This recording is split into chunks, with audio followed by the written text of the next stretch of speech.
ঠান্ডাকালটা আসতে না আসতে লোকে কম্বল কাতা দান করতে লাগে, কিন্তু গরমকালটা এতদিন হয়ে গেল কেউ একটা এসি ফ্রিজ কিছুই দান করলো না। এই যা গরম পড়েছে, এখন রোদে বাড়ি থেকে বেরোলে মুখের কালার নুনুর কালার একই হয়ে যাচ্ছে।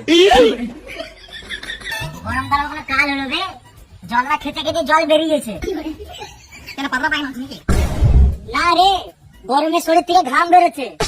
ঠান্ডাকালটা আসতে না আসতে লোকে কম্বল কাতা দান করতে লাগে, কিন্তু গরমকালটা এতদিন হয়ে গেল কেউ একটা এসি ফ্রিজ কিছুই দান করলো না। একটা টেবিল ফ্যান বা হাত টাকা তো দান করতে পারতো। এই যা গরম পড়েছে, এখন রোদে বাড়ি থেকে বেরোলে মুখের কালার নুনুর কালার একই হয়ে গেছে। এই রোদে গরমে বেরোনো যাবে না, বুঝলি, কালো হয়ে গেছি। তুই কবে বসে আছিস দেখা পাচুদা?